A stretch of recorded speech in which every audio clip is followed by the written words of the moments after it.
Wednesday, and the CORD coalition in its full gear, some of its luminaries clad in school uniform, gathered at Uhuru Park. The intention to push the government to implement the 50 to 60% pay increase.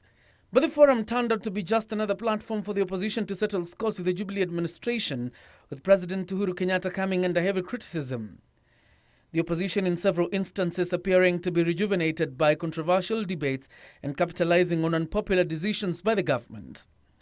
Political analysts Professor Peter Kagwanja and Danstan Omari say the opposition displayed mischief in their confrontation with government on Wednesday, yet failed to offer solid solutions that would bring to an end the ongoing teachers' strike. Kalonzo Musyoka worked with me when I was advisor to President Kibaki. I also advised him. He was in government, and those problems were there. The salary we are talking about, the teachers, was in 1997. Why didn't they raise it? Why didn't Raila Odinga raise it when he was the Prime Minister in charge of government? Mudhama was the chief whip. We have no records at all in raising it in government. So there is a bit of insincerity. Do the teachers have a cause? Every worker has a cause to ask for increment of salaries.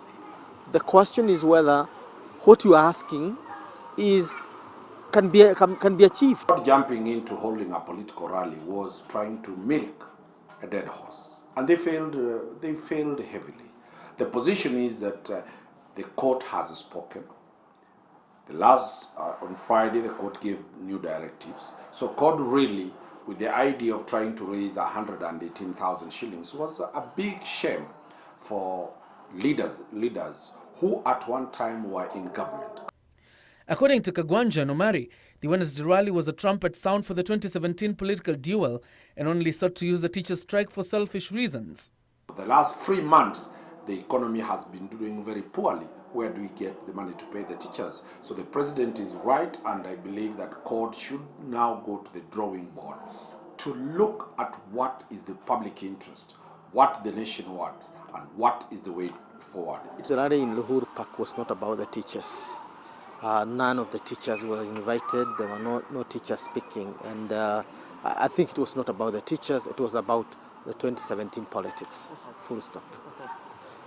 The other thing is that even before we get to the question of sincerity, we're really talking about the discipline of our leadership, and it raises serious questions about the quality of our democracy, and more so the quality of our opposition. There are things, dissent or expression of grievances is a very normal thing in democracies. What is abnormal is the way our opposition is expressing its own grievances. Moving forward, the two argue that the opposition needs to engage the government constructively and play the part of an alternative government. CORD is engaging or experimenting on a mode of politics that may never work in the third world, what we call perpetual campaign. You collapse the campaign time and the development time into one seamless period, and therefore you jump from one issue to another. If you look at the plethora of issues that CORD has been articulating from January this year alone, forget about the chaotic 2014. The 2015 alone, they have moved from issues of children, they have moved issue of security, they have been on the budget, they have been on particular anything. So they are like gangsters on the roadside, waiting for a passers-by. They don't know who will pass by. So they are waiting for issues literally to take advantage of. CORD has totally lost their oversight role. CORD has failed to be objective. CORD has failed to give suggestions and solutions as an alternative government in the waiting. Instead, they are busy criticizing everything. Remember, for the last 3 years, there is no constructive criticism that has ever come from the court side. The sugar sector, the medical sector, the governor's issues, everything. CORD is trying to appeal to the emotions of the Republic.